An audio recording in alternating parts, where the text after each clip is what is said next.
राधे श्याम भक्तों, सद्गुरु भगवान की कृपा से आज हम एक अद्भुत चरित्र श्रवण करेंगे पूज्य बउवा माता जी का।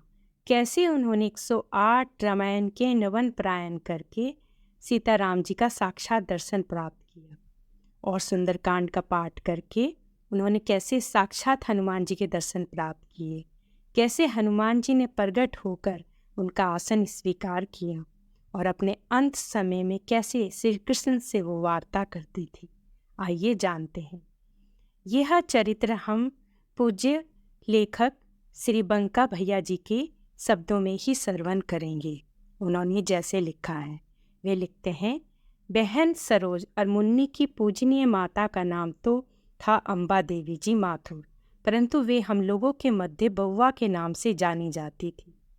कई माथुर जातीय परिवारों में माँ को बउवा ही कहते हैं। लगभग 90 वर्ष की आयु वाली वृद्धा बउवा 10-12 दिनों से बीमार चल रही थी। उनकी बीमारी को देखकर कई लोग संदेह भी करते थे कि यह पक्का आम अब न जाने कब टूट जाए। लोगों का संदेह सत्य निकला, पर उनके अंतिम 3-4 दिनों की भावमय स्थिति को देखकर सब आश्चर्य करने लगे।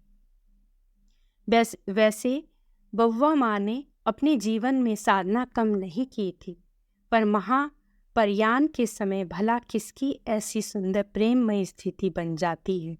गोस्वामी तुलसीदास जी ने श्री रामचरितमानस में कहा भी है कि मुनि लोग जन्म जन्म तक यत्न पूर्वक साधना करते हैं, फिर भी जीवन के अंतिम क्षण में मुख से भगवान का नाम राम उच्चारित नहीं हो पाता। जन्म जन्म मुनि जतु कराई, अंत राम कही आवत नाही। पर बउवा की अद्भुत भाव दशा ने सभी उपस्थित लोगों के मन में यह विश्वास जमा दिया कि भगवान है, भगवान का दर्शन होता है और भगवान प्रेम के अधीन है। बहन सरोज और बहन मुन्नी के पूज्य पिताजी श्री माथुर जी एक कुशल चित्रकार थे। यह प्राय देखा जाता है कि सच्चा कलाकार अपनी कला प्रियता के अतिरेक में ना अपने शरीर की भली प्रकार चिंता कर पाता है, ना अपने जगत परिवार की व्यवहार की ही निभा पाता है। यह बात श्री माथुर जी के संबंध में सच्ची निकलती है। ऐसी परिस्थिति में बउवा माँ पर घर गृहस्थी के संभाल की जिम्मेदारी और अधिक आ गई थी। बउवा माँ ने एक पतिव्रता नारी की भांति इसका सम्यक प्रकार से निर्वाह किया। यह पूरा परिवार पूज्य श्री नारायण स्वामी जी को गुरु मानता था।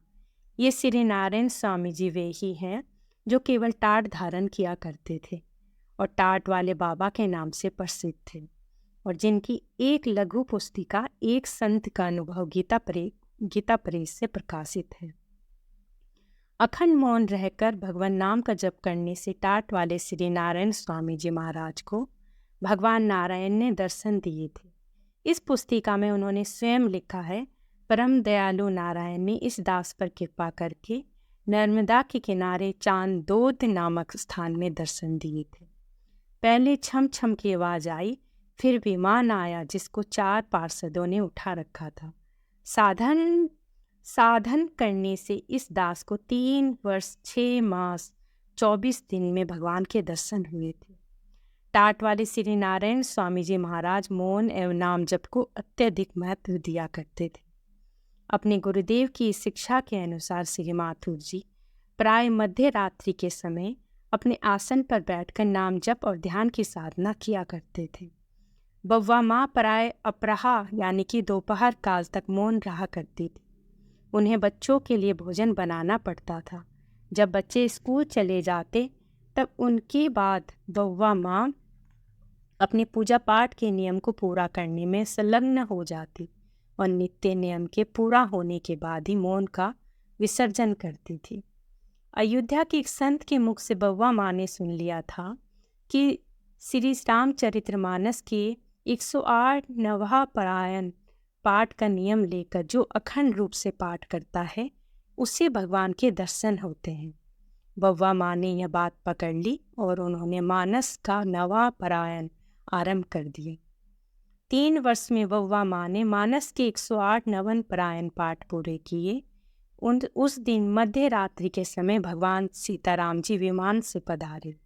साथ में लखन लाल जी यानी कि लक्ष्मण जी भी पधारे। बउवा के पूजा पाठ की नैवेद्य की तैयारी बहन सरोज किया करती थी, जो उनकी पुत्री थी। उस दिन वह किसी कार्य से रीवा नगर गई हुई थी। विमान को देखते ही बउवा जोर जोर से पुकारने लगी, अरे राम जी तो आ गए, विमान आ गया, सरोज तो है नहीं, कौन सारी तैयारी करेगा? भगवान तो आ गए, इनका स्वागत सत्कार कैसे होगा? एक बार बउवा माँ ने श्रीमद् भागवत का पाठ आरंभ किया। एक स्थान पर उन्होंने भागवत की कथा सुनी। कथा बड़ी प्यारी लगी। बस उन्होंने श्रीमद् भागवत का पाठ आरंभ कर दिया। बउवा केवल अर्थ पढ़ा करती थी, उन्हें संस्कृत तो आती नहीं थी। उनके मन में कोई संकल्प नहीं था।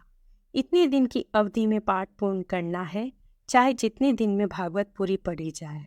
पर भागवत का पाठ अच्छा लगता था। दिन में सूर्य के प्रकाश में और रात में लालटेन की रोशनी में भागवत पढ़ती जाती थी। चाव चाव में बउवा सारे भागवत का पाठ कर गई। यह भी क्या संयोग की बात है कि जब दिनों की गणना की गई तो पता चला कि संपूर्ण भागवत का पाठ 7 दिन में पूरा हो गया। अनजाने में ही उनके द्वारा श्रीमद् भागवत का सप्ताह का एक पारायण हो गया था। बउवा माँ ने एक बार मानस के सुंदरकांड का पाठ आरंभ किया। उन्होंने सुन रखा था कि भगवान श्री राम की कथा को सुनने के लिए श्री हनुमान जी महाराज पधारा करते हैं।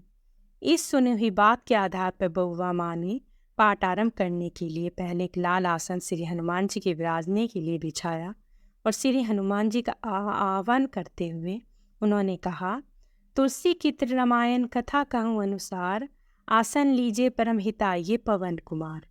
श्री हनुमान जी का आह्वान का यह दोहा ज्यों ही पूरा हुआ, त्यों ही विशालकाय श्री हनुमान जी आकर उस आसन पर विराज गई। श्री हनुमान जी को देखकर बउवा माँ अत्यधिक डर गई और उनके मुख से चीख निकल गई। इस पाठ के बाद से फिर कभी बउवा माँ ने हनुमान जी का आह्वान नहीं किया। श्री हनुमान जी के आह्वान की बात आने पर बउवा माँ कहा करती थी कि मुझे तो उनसे बहुत डर लगता है। बउवा माँ ने श्री प्रयागराज में कई कल्पवास किए हैं।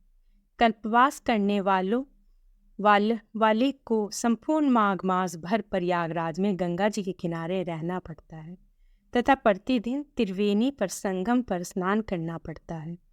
माघ मास के घोर शीत में यह कल्पवास एक कठोर तप ही है। जब बउवा माँ अन्य नगरों में रहती थी तब वह कल्पवास के लिए उस नगर से कई बार प्रयाग आया करती थी।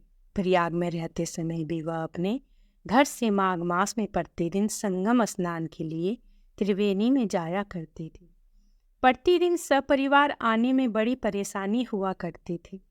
एक दिन जब परेशानी सीमा को पार करने लगी तो बउवा माँ झुंझला कर बोल उठी। उल्हाना देती हुई भगवती गंगा से उन्होंने कहा, इतनी परेशानी झेलनी मेरे बस की बात नहीं है। गंगा परमेश्वरी, अब तू मेरी बात सुन ले, अब कल से मैं नहीं आऊँगी। इस उपालब्ध के तुरंत थोड़ी देर बाद ही किसी विचित्र विधान से संगम के एकदम निकट एक बहुत सुंदर स्वच्छ विशाल तंबू में सपरिवार रहने की बड़ी सुंदर व्यवस्था अयाचित रूप से हो गई। टाट वाले श्री नारायण स्वामी जी महाराज के महापरयान के बाद बउवा माँ के मन में बड़ी व्यथा हुई कि कोई सच्चा संत मिलना चाहिए जिसके आश्रय में रहा जा सके। सच्चे संत का आश्रय किले की दीवार के समान है। सच्चे संत को प्राप्ति के लिए बउवा माँ भगवान से प्रार्थना करने लगी। फिर भगवत कृपा से श्री जज साहब परम आदरणीय श्री राम प्रसाद जी दीक्षित के द्वारा बउवा माँ को गीता वाटिका में पूज्य बाबूजी, सिद्ध संत पूज्य श्री हनुमान पौधार जी तथा पूज्य बाबा का परिचय मिला और कर्मशः सारा परिवार ही इन दो संतों के अति निकट संपर्क में आ गया। बाबूजी का परिचय तो बउवा माँ को पहले से ही था। सन 1936 में जब परम पूज्य श्री प्रभुदत्त ब्रह्मचारी जी की देखरेख में 1 वर्ष का अखंड हरिनाम संकीर्तन गीता वाटिका में हुआ था, उस समय बउवा माँ फैजाबाद में रहती थी। तब बउवा के सहोदर भाई गोरखपुर में डिप्टी कलेक्टर थे। अपने सहोदर भाई से अखंड हरिनाम संकीर्तन का समाचार पाकर बउवा फैजाबाद से आई थी। और अपने भाई के पास ठहरी थी। श्री बउआ प्रतिदिन अपने भाई के बंगले से पूर्वाह काल में गीता वाटिका आती और अपराह काल में लौट जाती, यानी सुबह आती दोपहर में लौट जाती। इस प्रकार बाबूजी के संत जीवन की जानकारी तो बउआ माँ को थी ही, पर गीता वाटिका इन दो संतों के प्रति श्रद्धा और समर्पण का भाव श्री जज साहब के माध्यम से ही पुष्ट हुआ।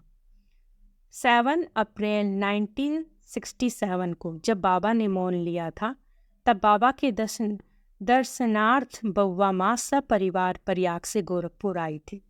उस दिन एक बड़ी अद्भुत और विशेष घटना घटित हुई। 7 अप्रैल को दोपहर के बाद जब बाबा श्री गिरिराज जी की परिक्रमा लगा रहे थे, उस समय की बात है। परिक्रमा के समय बउआ माँ भी उपस्थित थे। बउआ माँ को दिखलाई दिया कि बाबा ने एक लहंगा पहन रखा है। उस लहंगे की किनारी बड़ी चौड़ी और बहुत चमकीली है। उस चौड़ी चमकीली किनारी से दिव्य प्रकाश की किरणें निकल रही हैं। प्रकाश की किरणों से सारा परिक्रमा पथ ज्योतित हो रहा है। लहंगे की चमकीले किनारे से निरंतर निकलने वाली सुनहरी किरणें चारों ओर फैली हुई हैं। वह लहंगा बड़ा लंबा है। बउआ को ऐसा लगा कि कहीं बाबा उलझ कर गिर न जाएं।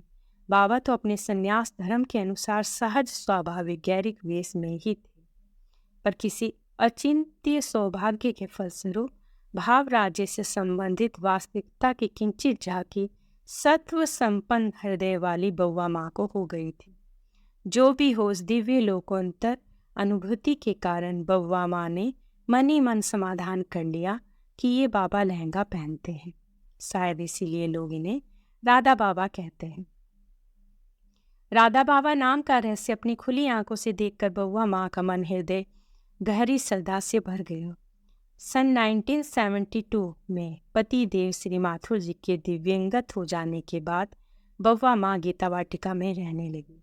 बाबा की आज्ञा मिलने के बाद सन 1972 की अक्षय तीज तिथि के दिन बउआ माँ गीता वाटिका आई और अपने अंतिम श्वास तक नहीं गई। सबसे छोटी पुत्री मुन्नी तो बहुत पहले से ही बाबा के चरणाश्रित होकर गीता वाटिका में रह रही थी। बउआ माँ का बाबा पर बड़ा विश्वास था। इसे शुद्ध हृदय का सहज विश्वास कहना चाहिए। एक बार बउआ माँ के पैर के तलवे में गोखरू यानी कि कौन हो गया। गोखरू की चुभने के कारण चलने में बड़ा कष्ट होता था।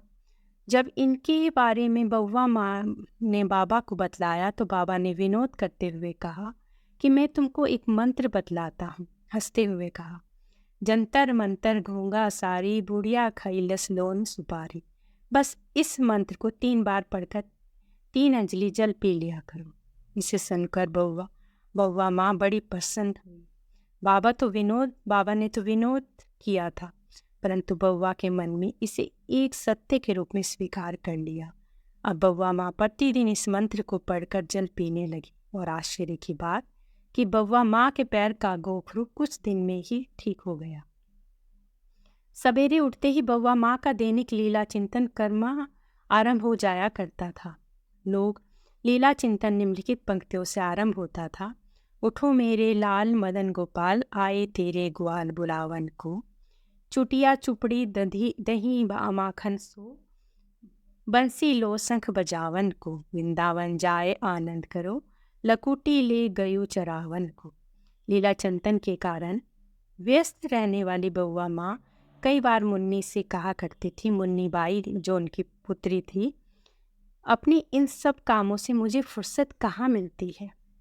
बउआ माँ ढोलक बजाने में बड़ी माहिर थी। वह ढोलक ऐसे बजाती थी मानो तबले पर ठेका दिया जा रहा हो।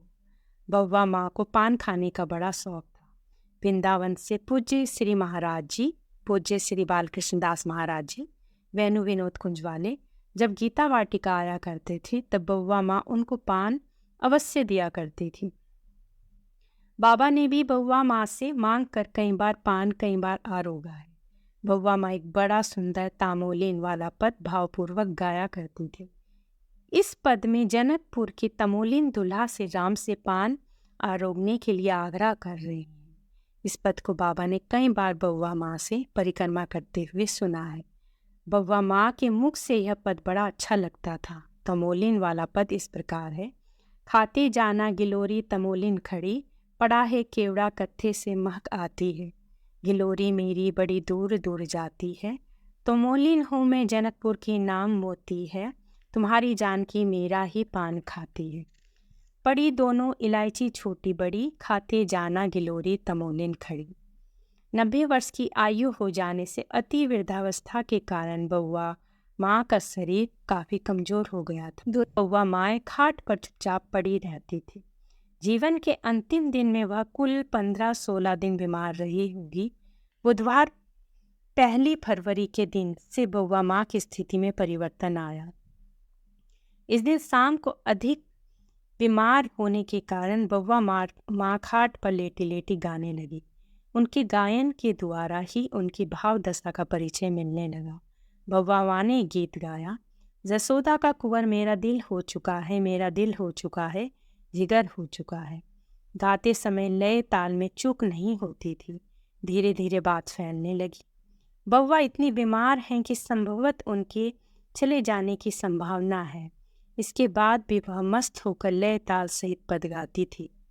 ज्यों ज्यों यह बात फैलने लगी, त्यों त्यों लोग अधिकाधिक संख्या में मिलने देखने के लिए बउआ माँ के पास आने लगे।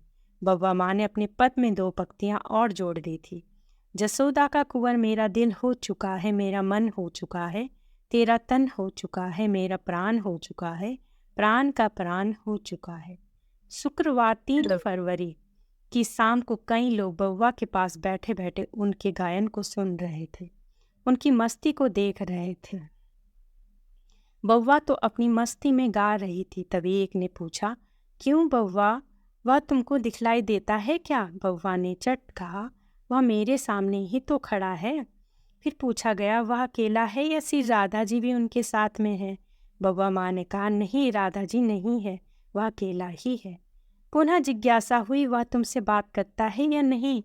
बउआ माँ ने बताया, नहीं, बात नहीं करता, वह बात करते समय शर्माता है, उसे लाज आती है। बउआ माँ को छेड़ने की दृष्टि से फिर कहा, बउआ, वह तुमसे बात नहीं करता तो तुम उनके कान पकड़ो। कहते ही अपना हाथ फैलाकर उंगलियों को मटकीले ढंग से घुमाते हुए बउआ माँ ने कहा, अरे वह तो बड़ा प्यारा है, अति ही प्यारा है, वह 12 वर्ष का इतना प्यारा लगता है कि क्या कहूँ। बउआ का यह सब इतने सहज ढंग से मस्ती भरे स्वर में कह रही थी कि सबका मन रिझता चला जा रहा था। तभी एक ने अनुरोध किया, अथवा यूँ कह लीजिए कि बउआ से प्यार भरा आग्रह किया, बउआ हमको भी दर्शन कराओ ना। बउआ ने झिड़कन की पूट देते हुए कहा, क्या तुमको दिखलाई नहीं देता है? यह सामने ही तो खड़ा है, वह सामने ही तो है, तुम देख लो ना। इतना बउआ द्वारा कहा जाना था कि वह जसोदा का कुंवर बउआ के सामने से तिरोहित हो गया। उनकी तिरोहित होना था कि बउआ चिल्ला पड़ी, ऊंच स्वर से कहने लगी, अरे वह तो चला गया, प्यारे प्यारे तुम कहाँ चले गए, प्यारे जल्दी आओ। स्वर का तीखापन तथा निर्लज पुकार वस्तुतः इस बात को प्रमाणित कर रही थी कि उनके तिरोहित हो जाने से कितनी व्यथा बउआ माँ के हृदय में हो रही है। पुकार की कातरता से बाध्य कर दिया जसोदा के कुंवर को पुनः सामने आ जाने के लिए। बउआ के सपुत्र श्री माथुरदास साहब ने एक बार बउआ से पूछा, तुम इस समय क्या सोच रही हो? बउआ ने तुरंत कहा, भगवान को। श्री माथुर साहब इसे सुनकर प्रसन्नता में हंस पड़े। इन 2-3 दिनों में बउआ माँ ने कई बार पूज्य श्री महाराज जी, टाट वाले नारायण स्वामी जी महाराज को भी याद किया। बउआ जब जब अपने पद को गाती ही रहती थी, जसोदा का कुंवर मेरा दिल हो चुका है। इसे सुनकर मुन्नी बाई, जो उनकी बेटी हैं, बउआ से पूछा, यह भजन तो मैंने तुम्हारे मुंह से कभी नहीं सुना, यह तुम्हारा पुराना भजन तो नहीं है, फिर यह भजन कहाँ से आया? बउआ माँ ने कहा, यह भजन मेरे दिल से निकला है, दिल से भीतर से निकला है। वह मेरे दिल में ही तो बैठा है, वह एक वक्त मेरे साथ ही रहता है, वह हर वक्त मेरे साथ रहता है और वह मेरी संभाल हमेशा करता रहता है। रविवार 5 फरवरी के मध्याह्न काल में बउआ महाप्रयाण किया। इस दिन सवेरे श्री चोपड़ा जी बउआ माँ को देखने और संभालने के लिए गए। बउआ माँ ने अपने पद में 2 पंक्तियाँ और जोड़ दी थी, उसी को गा रही थी। जसोदा का कुंवर मुझे दरस दे गया है, मुझे दरस दे गया है, मेरा दर्द ले गया है। मेरा दर्द ले गया है, मेरा दुख ले गया है। जसोदा का कुंवर मुझे दरस दे गया है। श्री चोपड़ा जी बउवा की मस्ती पर बलिहारी जा रहे थे। तभी बउवा माँ ने बड़े जोर से पुकारा, राधा बाबा, राधा बाबा। श्री चोपड़ा जी से इस विचित्र स्थिति को अवाक हुए थोड़ी देर तक देखते रहे। फिर बउवा माँ से पूछा, क्या बाबा को बुला लाऊं? बउवा माँ ने कहा, जाओ बाबा से कह देना कि बउवा ने बुलवाया है। इधर श्री चोपड़ा जी बाबा को बुलवाने के लिए गए। इधर बउवा माँ ने एक नया ही गीत गाना आरंभ कर दिया। मिलेगी जो रसिकों की जुटन प्रसादी, वही जीविका का सहारा करेंगे। श्री चोपड़ा जी से सूचना पाकर बाबा बउवा माँ के पास आए। बाबा के पहुँचते ही बउवा ने कहा, बाबा राम राम राम राम राम राम। बाबा बउवा के सामने कुर्सी पर बैठ गए। बाबा के बैठते ही बउवा ने वही गीत गाना आरंभ कर दिया जो वो बाबा के आने से पहले गा रही थी। सदा श्याम श्यामा पुकारा करेंगे, नवल रूप निस्ते निहारा करेंगे। मिलेगी जो रसिकों की जोटन प्रसादी, वही जीविका का सहारा करेंगे। अभी तक 3-4 दिन से बाबा तो दूसरों के मुख से बउवा की भाव दशा के बारे में विविध वृत्त सुना करते थे, पर अब वे स्वयं सुन रहे थे और इन पंक्तियों को सुनते ही बाबा की आंखें भर आई। फिर उन्मुख स्वर में बाबा के मुख से निकल गया, वाह वाह बउवा, तुम वस्तुतः दर्शनीय हो, वंदनीय हो। इसके बाद बाबा ने बउवा से पूछा, बउवा क्या हाल है? बउवा ने कहा, बाबा बड़ी कृपा है, बड़ी कृपा है, बहुत कृपा है, बस आनंद ही आनंद है, आनंद बरस रहा है, अपार आनंद है। बाबा ने फिर पूछा, क्यों बउवा, क्या कोई कष्ट है? बउवा ने बताया, कोई कष्ट नहीं है, कोई तकलीफ नहीं है, तनिक भी कष्ट नहीं, बस आनंद ही आनंद है। तभी मुन्नी बाई जो उनकी बेटी थी छोटी, बउवा से कहा, अपना पद बाबा को सुनाओगी क्या? इतना कहते ही बउवा माँ गाने लगी, जसोदा का कुंवर मेरा दिल हो चुका है। इन 3-4 दिनों में उन्होंने जितनी भी पंक्तियाँ जोड़ी थी उन सबको गा गा कर बउवा ने सुना दिया। बउवा अत्यधिक लय ताल पूर्वक गा रही थी। तरह अपने हाथ के संचालन और भृकुटी के नर्तन द्वारा भाव भी बदलाती जा रही थी।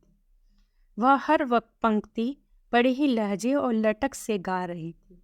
एक बार बउवा माँ ने अपना हाथ ऐसा फैलाया कि मानो वह हाथ बाबा का स्पर्श कर लेगा। तुरंत बाबा ने अपनी कुर्सी पीछे हटाई। बाबा ने पूछा, क्या ढोलक बजाओगी? बउवा माँ ने कहा, अब ढोलक बजाने में क्या रखा है? फिर बाबा ने तमोलिन वाले पद की एक पंक्ति सुना दी। इसे सुनाना था कि बउवा माँ ने तमोलिन वाला पद गाना आरंभ कर दिया। बाबा ने पूछा, क्या तुमको दर्शन हो रहे हैं? बउवा माँ ने कहा, हाँ हाँ, वह मेरे सामने ही खड़ा है। बाबा वह इतना सुंदर है, इतना सुंदर है कि क्या बताऊं। ऐसी सुंदरता तो मैंने कहीं देखी ही नहीं। बड़ा ही सुंदर है वह, और यह मौसम भी कितना सुहाना है। इस समय तो सचमुच घोर शीत पड़ रही थी। बाबा ने उपस्थित लोगों को समझाते हुए कहा, इस समय बउवा यहाँ तो है नहीं, इसे तो इस समय उसका दर्शन, वहाँ के दृश्य और वहाँ का ही मौसम अनुभव हो रहा है, यानी कि निकुंज का। बाबा को बैठे हुए लगभग 1 घंटा हो गया था। बाबा ने मुन्नी से कहा, मुन्नी बाई जो उनकी बेटी थी, तुम बउवा से पूछो कि बाबा जाए क्या, बाबा को स्नान आदि से निर्वित होना है। मुन्नी बाई के पूछते ही बउवा माँ ने कहा, जाओ बाबा जरूर जाओ। बाबा ने मनोहार भरी वाणी में कहा, तुम कहो तो मैं बैठा रहूं, तुम मेरी माँ हो। बउवा माँ ने प्यार सहित कहा, तुम जाओ, तुम थक जाओगे, तुम जरूर जाओ। बाबा बउवा के पास से चले आए। आते आते बहन सरोज और मुन्नी से कहा, बउवा को कोई दवा मत देना, बउवा को किसी प्रकार की संसारिक स्मृति भी मत याद दिलाना। अब बउवा को संभालने की आवश्यकता नहीं है, नंदन स्वयं उनकी संभाल कर रहे हैं। बाबा के चले आने के बाद बउवा माँ को सूजी तथा दूध का पतला आहार दिया गया। बउवा माँ ने अच्छी प्रकार से आहार ग्रहण किया। कुछ माता बहिनी बउवा के पास बैठी थी। बउवा माँ ने उनसे हरि नाम संकीर्तन करवाया। इसके बाद फिर वह गाने लगी, तुम्हें श्याम बंसी बजानी पड़ेगी, लगी मेरे दिल की बुझानी पड़ेगी। बउवा के अधरों का यह अंतिम गीत था। उस समय बउवा के उद्रव श्वास चलने लगी। बाबा को तुरंत सूचना दी गई। बाबा जल्दी जल्दी आए। बउवा को भूमि पर लिटा दिया गया। बाबा के समक्ष अंतिम बार हाथ का कंपन हुआ। बाबा के सामने ही बउआ अपने जसोदा के कुंवर के पास चली गई। सब यात्रा के पूर्व कुछ महीने जब सबको बलि प्रकाश से स्नान करा चुकी थी, तो अंत में बाबा ने स्वयं स्नान कराया। एक व्यक्ति सबको पकड़े रहा। बाबा ने ऋषिकेश वाला गंगा जल सबके सिर पर डाला और अपने हाथ से मस्तक मला। संन्यास लेने के बाद बाबा के जीवन का यह दूसरा प्रसंग था, जबकि किसी स्त्री के शव को उन्होंने स्वयं अपने हाथों से स्नान कराया हो। प्रथम प्रसंग है कमली मैया का, जब बाबा ने अपने हाथ से उनके शव को स्नान करवाया था। उसके बाद दूसरा प्रसंग है स्नान कराते समय बैठे हुए सबको देखकर बाबा ने कहा कि ऐसा लगता है मानो बउआ समाधिष्ठ हो। जब सबको अर्थी पर विराजित कर दिया गया तो बाबा ने उनका फूलों से श्रृंगार किया। फिर अर्थी की 3 परिक्रमा देकर अंतिम प्रणाम किया और अंत में बाबा अर्थी को कंधा दिया। बउआ के निधन पर अपने उद्गार व्यक्त करते हुए बाबा ने कहा, मृत्यु हो तो ऐसी हो। महाप्रस्थान के समय बउआ एक सिद्ध संत की कोटि में स्थित थी। उन्होंने योगींद्र मुनींद्र की सी गति पाई। वह सीधे श्री कृष्ण के धाम गई। उनके लिए किसी प्रकार की श्राद्ध कर्मकांड की आवश्यकता है नहीं, फिर भी परंपरा के निर्वाह के लिए सब अवश्य करना था। जिस बउआ से दिन में कई बार मिलना जुलना, उठना बैठना, हंसना बोलना होता था, वह अत्यंत साधारण से लगने वाली वृद्धा भीतर ही भीतर इतनी महान होगी, इसकी कल्पना किसी को भी नहीं थी। उनके जीवन के अंतिम दिनों की भाव दशा से सभी विस्मित थे। फिर तो इन दोनों बहनों से बउआ माँ के बारे में लोगों ने पूछना आरंभ कर दिया, जिसका अल्प अंश यहाँ वर्णित किया गया है। ऐसी विपुल अनुभूतियों की धनी होकर भी बउआ माँ ने कभी अपनी भक्ति भावना का विज्ञापन अथवा प्रदर्शन नहीं किया। एक सरल सती हिंदू नारी के समान उन्होंने जीवन को व्यतीत किया।